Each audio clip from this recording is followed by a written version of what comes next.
공조수사본부가 윤석열 대통령에게 다음 주 수요일 공수처로 나와 조사를 받으라고 2차 출석 요구서를 보냈습니다. 민주당은 한덕수 대통령 권한대행을 향해 특검법 수용과 헌법재판관 임명을 압박하며 선제적 탄핵을 시사하기도 했습니다. 비대위원장 인선 논의를 이어가고 있는 국민의힘은 비대위원장과 원내대표를 분리하는 투톱 체제로 가닥을 잡은 분위기입니다. 관련 내용을 윤희석 국민의힘 대변인, 서영주 전 더불어민주당 상근 부대변인과 이야기 나눠봅니다. 안녕하십니까? 어서 오십시오. 안녕하세요. 네, 공조수사본부가 윤석열 대통령에게 크리스마스죠. 25일 오전 10시 공수처로 나와서 조사를 받으라 2차 출석 요구서를 보냈습니다. 검찰에서 2번, 공조본에서 1번, 이번이 4번째 출석 요구인데 과연 윤석열 대통령이 응할 것인가? 어떻게 예상을 하십니까? 예, 벌써 이제 3번의 출석 요구에 응하지 않은 상황이어서 이번에는 응하셔야 된다 이런 여론이 많이 높아지고 있죠.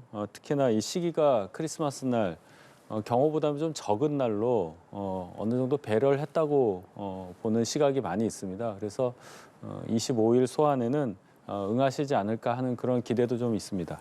네, 응하실 거라는 기대를 좀 보여주셨고요. 어떻게 네. 예상하시는지. 응하는 게 맞죠. 음. 근데 지금까지 패턴을 보면은 안 나갈 것 같아요.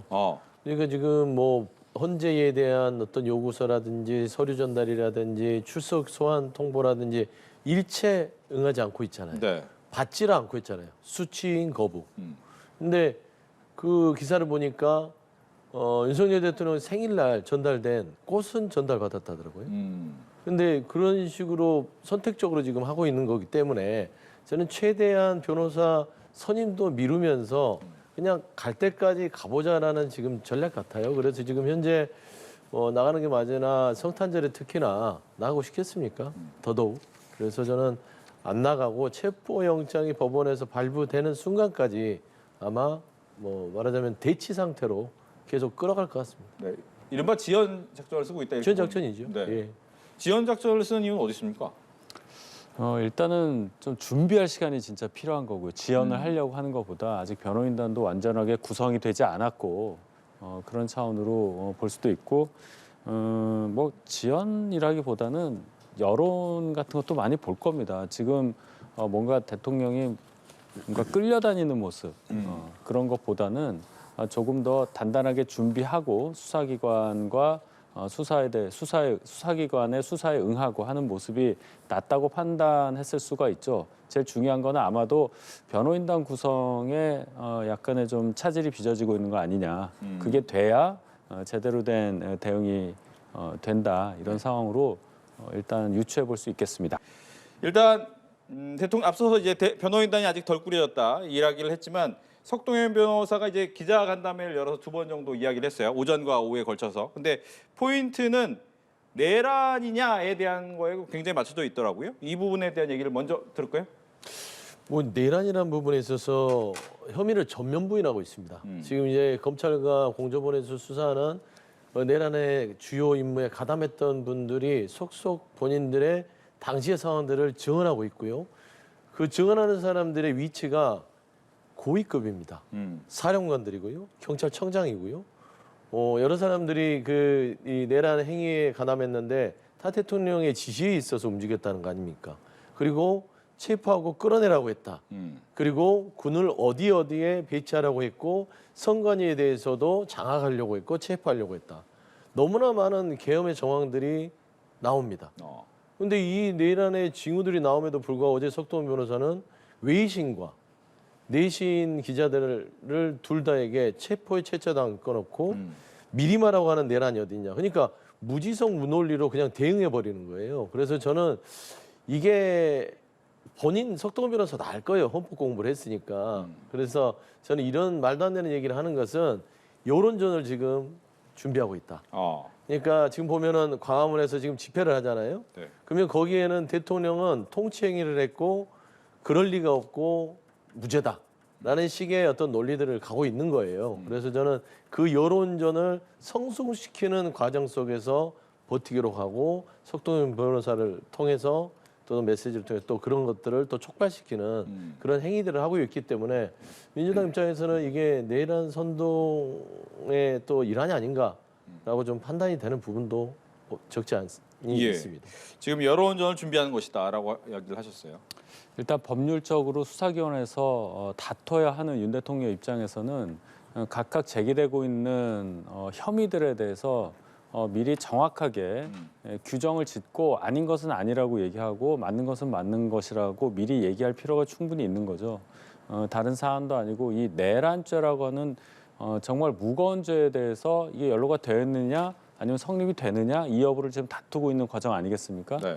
석동현 변호사가 아직 정식으로 변호인 선임이 됐는지 그 부분이 불분명하긴 하지만 오랜 대통령과의 인연을 바탕으로 해서 대변을 하는 입장이라고 봅니다.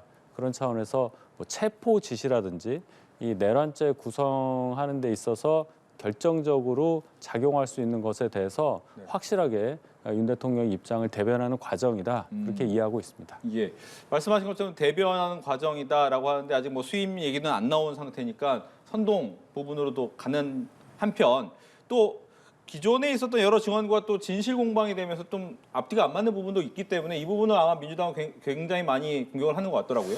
근데 이게 지금 현재 저는 이제 국내 언론에 기자회견 하는 건 괜찮은데 네. 외신에 대해서 이런 그 여론전을 펼치는 거는 굉장히 안 좋은 행태라고 생각합니다. 왜 그러냐면 해외에서 우리 대한민국을 바라보는 시각들은요 아직도 이 내란의 문제가 해결이 안 되고 있나 보다라고 생각할 거예요. 그러면 바로 직격탄을 맞는 건 경제 분야입니다. 그리고 국가 신뢰도나 어떤 신인도 그다음에 투자를 하려는 사람도 투자를 안 하게 됩니다. 해외에서. 그러면 이런 부분까지 아예 고려하지 않고 무차별적으로 이렇게 여론전을 한다. 그는 대통령으로서 과연 나라를 생각하는 게 이만큼이라도 눈꼽만큼이라도 있는지 그게 저는 궁금해요. 지금 대통령직이 파면된 게 아니잖아요. 개인 윤석열로서 지금 재판을 준비하는 게 아니라 대통령이 직무가 정지됐을 뿐이지 아직까지는 신분이 대통령입니다. 그럼 나라를 걱정한다면 외신까지 불러서 이런 말도 안 되는 얘기를 한다. 좀 국제적 웃음거리가 될 거라고 보고 경제적으로도 큰 타격이 있다. 그런 측면에서는 좀 일찍 법률대로 좀 출석하셔가지고 네. 수사를 받으시고 본인이 빨리 헌재 가서 본인의 신분이라든지 법적인 부분에 있어서의 어떤 소명을 하시는 게 훨씬 낫지 않을까 좀 그런 생각을 합니다. 예, 반론 듣습니다. 뭐 외신이 자발적으로 왔는지 외신을 불렀는지는 불분명합니다. 외신에서 할 얘기가 따로 있고 내신을 향해서 할 얘기가 따로 있고 그렇게 보지는 않습니다. 윤 대통령 입장에서는 외신을 향해서도 충분히 이 사안에 대해서 내란 기도 목적이 없었고 내란죄 성립도 안 된다고 말하는 것이 국격 여부와 연결질 수도 있겠지만 어쨌든 한국에서의 상황이 혼란스럽지 않다는 것을 말할 수 있는 하나의 해명도 될 수 있다고 저는 봅니다. 어찌되었건 윤 대통령이 지금 법률적인 문제에 대해서 다툼을 앞둔 입장, 석동현 변호사가 윤 대통령을 대리하여 대변하는 입장, 그것 때문에 나온 상황이라고 보고 앞으로 수사기관에서 그 수사를 받으실 것이니 또 그 과정을 지켜봐야 할 것이라고 생각합니다. 예. 이런 상황에서 이제 민주당은 한덕수 대통령 권한대행에 대해서 여러 가지 이야기를 하고 있습니다. 특히 권한대행의 권한을 어디까지 대행을 해야 되느냐, 거부권 부분에 대한 이야기도 있기 때문에 이 부분은 국민의힘에서도 얘기한 바가 있기 때문에 한번 그 내용을 들어보고 관련된 내용을 이야기를 해보도록 하겠습니다. 먼저 이제 민주당뿐만 아니라 국민의힘에서도 관련된 얘기를 했습니다. 한번 들어보시죠. 특히 국방과 치안은 국가를 지탱하는 기본적 질서로서 헌정수의 토대라고 할 수 있습니다. 그러므로 국방부 장관과 행안부 장관에 대한 임명이 시급합니다. 현재 육군 참모총장을 비롯하여 방첩사령관, 수방사령관, 특전사령관 등 중요한 군 지휘관의 직무대리 체계로 유지되고 있습니다. 지휘 계통의 난백이 길어질수록 안보 태세는 불안정해질 가능성이 높습니다. 유감스럽게도 한덕수 대통령 권한대행이 거부권을 남발하고 있습니다. 윤석열 대통령이 국회 입법권을 무시한 행태가 반복되고 있는 셈입니다. 정부에 의한 삼권 분립 훼손이 지속되고 있어서 참으로 유감스럽다는 말씀을 드립니다. 공직자가 두려워해야 하는 것은 민의이지 무력이 아닙니다. 네, 민주당 입장에서 이제 거부권 행사와 관련해서 좀 필요한 부분에 대해서는 하지 말아달라라는 얘기를 하고 있고 국민의힘 입장에서는 현재 국방부 장관 등 아마 정부의 움직임 자체가 좀 어려우니까 이 부분에 대해서 빠르게 임명하는 부분에 대해서 좀 권한 대응을 먼저 해달라라는 얘기를 하고 있습니다. 거부권부터 얘기 들어볼까요? 그러니까 이제 이재명 대표가 얘기하는 거부권은요, 이 한덕수 권한대행의 권한을 사용해라 마라 선택적으로 하지 말라는 얘기를 하는 건 아닙니다. 권한을 대행하는 걸 인정하되 거부권의 결정을 내린 거에 유감을 표명한다는 것이죠.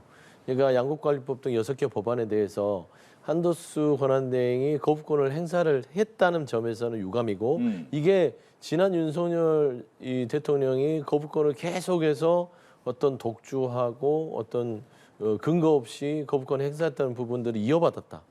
이건 아니지 않냐는 비판이에요. 그런데 거부권을 행사하든 안 하든 그거는 권한을 행사하는 거 아니겠습니까? 그래서 그런 의미에서는 한덕수 권한대행 자체가 좀 원리와 원칙에 맞는 권한을 행사하라는 그런 입장이다. 그래서 뭐 헌재 임명권이나 뭐 이런 거와 연계돼서는 거부권에 대해서 얘기하는 게 아니라, 아하. 예, 당연히 헌재 재판관도 네. 임명할 수 있다고 인정하는 것이죠. 이제 민주당 입장에서. 예. 글쎄요, 민주당 입장이 그렇다고 하는데 오늘 뭐 노종면 원내대변인 얘기를 들어보면 한덕수 총리가 예를 들어 2가지 특검법에 대해서 거부권을 행사하거나 하면 뭐 탄핵하겠다 뭐 이런 얘기를 합니다. 그러니까 거부권 행사 여부를 탄핵 여부와 연결을 분명히 짓고 있는 것이죠. 그러면 지금 말씀하신 것과는 전혀 논리적으로 연결이 안 된다. 대통령 권한대행이 권한을 어디까지 행사하느냐 할 수 있느냐는 것에 대해서 법적으로 규정된 것이 없고 사회적 정치적 합의도 없습니다. 그런 상황에서 한덕수 총리가 본인의 판단 또 여야와 협의해서 일을 하는 것인데 그것을 미리 아무것도 하기도 전에 탄핵과 연결지어서 얘기한다는 거 부적절하다는 말씀을 드리고 이 2가지 특검법에 대해서 저희가 아직 어떤 저희 당 입장에서 당론을 정한 게 없어요. 그러니까 이 마지막 거부권 행사 시한이 1월 1일입니다. 그때까지 한덕수 권한대행이 고심하면서 뭔가 결정을 하겠죠. 그때까지 기다려주는 게 맞지. 지금 시간이 꽤 많이 남아 있는데 계속 이렇게 정치 공세하는 것은 국정 운영함에 있어서 이 혼란을 수습하는 데 있어서 전혀 도움이 되지 않는다. 네. 이렇게 생각합니다. 결과적으로 탄핵 압박 카드 꺼낸 거 아닌가? 그러니까 노정면 의원이 얘기한 거는 정치적 압박은 맞는 것 같아요. 메시지는 그러니까 그 무분별하게 어떤 거부권을 행사하는 부분들은 탄핵의 대상이 될 수 있다라는 정치적 용어이지 6개 법안에 대해서 거부권을 썼다고 탄핵하겠다는 얘기는 아닙니다. 다만 이제 내란 특검과 김건희 특검법에 대해서는 특히 내란 특검은 지금 한덕수 권한대행 자체도 내란에 어떤 관련된 피해자로 조사를 받고 있는 상황이기 때문에 이해충돌이 있지요. 이 부분을 권한대행이 거부를 했을 때는 조금 탄핵의 요건을 갖출 수 있을 것 같아요. 그리고 김건희 여사 특검도 그런데 김건희 특검법 같은 경우는 이게 오랫동안 이 나라를 혼란스럽게 한 주요 리스크였단 말이에요. 그러면 어차피 할 거 이번 기회에 털고 가는 게 맞다. 네. 이거를 끌고 가봤자 또 더 혼란스러울 거 아니냐. 최근에 중앙일보 사설도 저하고 비슷한 얘기를 했습니다. 그래서 김건희 특검법, 내란 특검법은 한덕수 권한대행께서 국민의 눈높이에 맞게 결정을 하는 것이 좋지 않겠냐. 예. 좀 그런 입장입니다. 네. 앞서서 이제 고민을 1월 1일까지 하겠다라고는 하지만 이런 압박이 계속 오면 어떤 결론을 내립니까? 글쎄요. 그건 뭐 한덕수 권한대행이 결정하실 사항이니까 제가 예측하는 것은 적절해 보이지 않고요. 일단 저희 당도 당론을 아직 정하지 않고 있는 상황이기 때문에 한덕수 총리가 양쪽에서 뭐 압박을 받아서 그 중간에 고민한다 이런 건 아닐 겁니다. 여러 상황을 고려해서 권한대행으로서의 권한을 적절히 행사할 것이다. 이 정도로 생각합니다. 알겠습니다. 국민의힘 이야기로 넘어가 보죠. 이제 국민의힘은 정부가 대통령 탄핵안 가결 이후 첫 고위 당정 협의회를 열고 국정 안정 방안을 논의를 했습니다. 내년에 예산을 조기 집행하는 등 취약계층을 위해서 민생 회복에 집중하겠다라고 하는데 일단 경제부터 꺼낸 겁니까? 그렇습니다. 요즘에 뭐 탄핵 관련 얘기 또 내란죄 관련 얘기 많이 나오지만 그 외에 가장 중요한 얘기는 역시 경제 관련 얘기일 겁니다. 가뜩이나 경제 상황이 안 좋은 상황이었는데 미국 트럼프 2기 행정부 등장과 함께 우리나라가 받을 수 있는 영향이 뭔가 걱정하던 중이었습니다. 그런 상황에서 이 탄핵 사태가 벌어졌기 때문에 내수 경기가 완전히 얼어붙었다 이렇게 보는 것이 맞을 것입니다. 그렇다면은 이 상황에서 전국 수습도 중요하고 여러 가지 사회 혼란 수습하는 것도 중요하겠지만은 네. 기본적으로 국민들이 체감하는 24시간 체감하는 경제 상황에 대해서 정부 여당이 이걸 놓칠 수는 없는 것입니다. 그래서 긴급하게 경제 상황에 대해서 정부 여당의 책임을 발동하겠다 그런 상황으로 생각을 하고 앞으로 권한대행께서 아마 이 부분에 훨씬 더 집중하실 것이다 이렇게 보고 지난번 6개 법안에 대해서 거부권 행사하신 것 중에 4개 법안이 또 경제와 관련된 법안이었습니다. 국가 재정 상태도 어렵기 때문에 예. 그러한 고민의 연장선상에서 이 고위당정 협의를 통해서 또 경제에 대한 대책을 많이 마련하겠다는 의지를 표명했다고 저는 생각합니다. 네, 지금 민생안보 협의를 위한 여야정 협의체에 참여는 하겠다라고 했습니다. 그 부분은 어떤 얘기입니까, 그러면? 마찬가지입니다. 지금 이 상황에서 이제 여야정 민주당이 저희를 뭐 여당이 아니라는 둥, 제2당이라는 둥 폄훼하는 바람에 감정 싸움이 좀 있었는데요. 지금 상황에서 그것보다는 어쨌든 민생 안정을 책임지고 수습하겠다, 민생 안정을 위해서 노력하겠다는 것을 국민들께 메시지로라도 보여드리는 게 우선 아니겠습니까? 또 야당이 국회 과반을 점유하고 있기 때문에 그 실질적인 그 힘을 무시할 수는 없는 것입니다. 그래서 여야정 협의체를 통해서 국민, 나라를 생각하는 그런 차원에서의 대책을 마련하겠다는 의지 표시로 생각합니다. 네, 여기에 대한 얘기 듣겠습니다. 여야정 협의체가 윤석열 정부 들어서 처음인 것 같아요. 그렇지 않습니까? 그동안 이 대한민국의 가장 큰 리스크가 누구였는지 보여주는 것 같습니다. 그러니까 대통령 윤석열이 가장 큰 리스크였어요. 그 대통령이 직무가 정지되자마자 정치가 조금씩 복원되기 위한 노력을 한다. 물론 이 내란 사태로 인한 국정의 비상상황 부분들은 당연히 여야가 모여서 머리를 맞대는 상황인 거는 맞으나 너무 늦었죠. 그러니까 대통령이 이 내란을 일으키기 전에 이런 정치 행위들이 있었다면 민생이 잘 돌아갔을 텐데 정치는 하지 않고 정적 주기에만 나서다가 결국에는 이런 불법 계엄을 통해서 나라를 혼란에 빠뜨려 버렸습니다. 그래서 저는 이 내란의 혼돈 속에서 대한민국 경제를 정상화시키는 가장 첫 번째 해결 방법은요. 물론 협의도 필요하고 조기 예산 집행도 늘 해왔기 때문에 필요합니다. 네. 지금 현재 내란 우두머리로 검찰이 출석하지 않고 수사를 받지 않고 있는 윤석열 대통령의 조속한 결정이 대한민국 경제를 살리는 최우선 방책이다. 저는 그런 부분에서는 여야정 협의체도 의미가 있겠으나 윤석열 대통령께서 본인이 그나마 대통령직에 있었다면 나라를 생각하는 마음에라도 좀 더 적극적으로 국정 안정화를 위해서 수사에 임하고 탄핵 심판에 임하는 그런 자세를 보이는 게 경제 해결의 가장 큰 어떤 해결책이라고 저는 말씀드리고 싶습니다. 예. 그렇다면 문제는 이제 예산의 집행 부분이에요. 앞서서도 예산이 많이 삭감돼서 집행이 통과가 됐는데 여기에 대해서 또 바로 또 추경 얘기를 하니까 국민의힘 입장에서는 이게 뭐냐라고 또 얘기를 한단 말이에요. 추경 필요성이 있을 수는 있겠는데 네. 민주당이 이걸 예산 통과를 가지고 이게 정략적으로 이용한다 그런 비판을 면치 못한 상황을 자꾸 만드니까 저희 입장에서도 굉장히 예민하게 반응할 수밖에 없는 것입니다. 지난번에 삭감 예산을 통과시킬 때 그 삭감액은 액수는 작았습니다마는 예를 들어서 검찰이나 경찰의 이 특활비 등 딱 표적을 삼아서 대단히 좀 모욕적으로 삭감을 했단 말이죠. 대통령실 특활비까지 합쳐서. 그러니까 그런 정략적 의도가 있었던 삭감, 그것을 또 국회에서 그대로 처음으로 이제 삭감 예산을 통과시켰는데 바로 또 이 탄핵 사태가 있고 나니까 추경을 하면서 하겠다. 뭐 저희 입장에서야 협의할 수 있는 기회가 있어서 좋긴 하지만 마치 이 사태로 인해서 집권한 것처럼 또 정치 공세를 앞세워서 이 얘기를 하니까 정말 민주당의 의도가 뭔지 지켜봐야 할 것으로 봅니다. 네. 그 이 부분에 추경 부분은 늘 서로 간의 필요성에 대해서는 입장이 부딪혀 왔습니다. 민주당이 추경을 얘기한 적도 있었고요. 국민의힘은 안 된다고 반대했었고 이번에는 국민의힘 추경을 해야 된다는 부분을 또 얘기하잖아요. 네. 그러니까 예산 부분에 있어서 추경은 필요에 따라서 하는 거예요. 근데 이 조기 예산 집행을 하는 부분들에 있어서 세수가 부족하다. 세수 결손이요. 윤석열 정부 들어서요. 매년 50조에서 30조씩 나고 있습니다.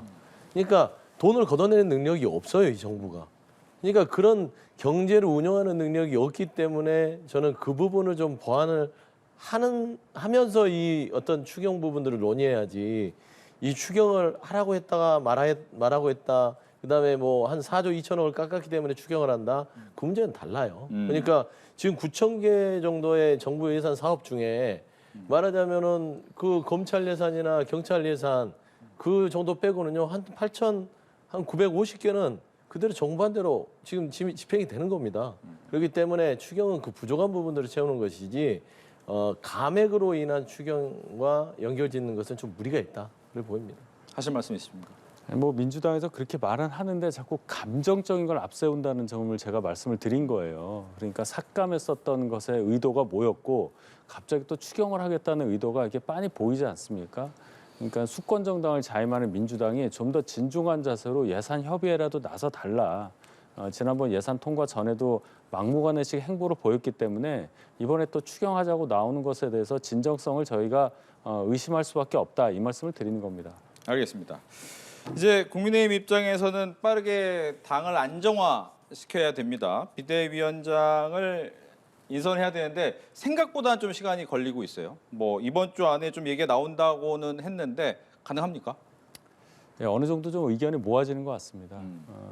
처음에 얘기 나온 것은 권성동 원내대표가 당대표 권한 대행인데 지금 네. 비대위원장을 겸임하는 것이 어떠냐는 의견도 있었고 또 중진 의원분 몇 분을 비대위원장을 하자 이런 의견이 있었는데 결국 아마도 투톱 그러니까 비대위원장을 따로 두고 권성동 원내대표는 원내대표직만 하는 것으로 그렇게 방향을 잡아가는 걸로 보입니다. 그렇다면 비대위원장의 권성동 의원을 제외한 분들에 대한 어떤 추천 과정이 남았겠죠.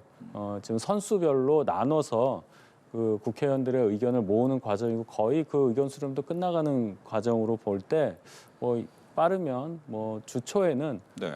저희 비대위원장 선임이 있지 않을까 이렇게 봅니다. 예, 즉 그거는 투톱으로 가는 겁니까? 네, 뭐 그렇게 보입니다. 네, 일단 여기에 대한 얘기 듣습니다. 일단 뭐 투톱으로 가든 원톱으로 가든 네. 큰 의미는 없을 것 같아요. 왜 그렇습니까? 지금 현재 국민의힘 자체가 내란에 탄핵에 반대했던 분들이 주축이 돼서 있잖아요. 탄핵에 찬성하고 12월 3일 날 말하자면 비상계엄 불법계엄을 막았던 한동훈 대표를 주축을 한 세력들은 거의 뭐 소수파로 전락해 버렸습니다. 뭐 당이 내란에 동조한 사람들이 돼 있는 상황에서 네. 국민들한테 어떤 이미지를 개선할 수 있는 비대위원장 가져놓을 수 있을까라는 고민을 해도 모자랄 판에 한동훈 대표는 쫓겨났고 그 다음에 비대위원장은 또 다시 그냥 친윤 그룹에서 당시 12월 3일 날 막지도 않았고 거기에 오지도 않았고 12월 14일 날 반대표를 던졌던 중진 의원이 한다손 치더라도 뭐가 수습이 될까요? 그러니까 공당이라는 거는 국민을 대상으로 하는 것이지 본인들 안에서 무슨 소꿉장난 하는 건 아니잖아요. 뭐 국민들의 이미지를 봤을 때 내란의 어떤 동조하는 당에서의 이미지를 벗어날 수 있을까? 근데 그 역할을 할 수 있는 사람이 아까 거론됐던 뭐 김기현, 권영세, 나경원 의원 등 별로 그렇게 국민들 눈높이에는 선뜻 뭔가 이미지 개선에는 적합하지 않을 것 같아서요. 네. 그냥 원톱이든 투톱이든 뭐 쓰리톱이든 큰 영향 없을 것 같습니다. 예, 결국 이제 친윤의 강화의 네. 모습을 보일 수밖에 없으면 당이 변신이 가능하겠느냐? 근데 저희 당 상황이 네. 뭐 친윤이냐 뭐 비윤이냐 이렇게 말할 수 있는 그런 구조가 지금 못 됩니다. 저희 당 의원 숫자도 적고 어쨌든 여당 입장에서 탄핵에 대한 의견이 탄핵만은 막자 대신에 비상계엄은 잘못됐다. 뭐 이 정도로 정리된 거 아니겠습니까? 그런 상황에서 탄핵이 가결이 됐어요. 그리고 한동훈 대표가 물러났습니다. 그렇다면은 당내에서 그래도 정치를 오래 하신 분, 또 수습 능력이 있다고 인정되는 분이 비대위원장을 맡아서 뭔가 수습하는 게 맞는 거지. 친윤은 안 되고 비윤이 해야 되고 이런 지금 상황이 아니다. 그래서 의원들 또는 이제 당내 구성원들로부터 인정받을 수 있을 만한 그런 역량 있는 분이 비대위원장을 맡는 과정에 있다 이렇게 예. 보겠습니다. 네, 그런데 지금 뭐 내부적으로 많이 시끄럽잖아요.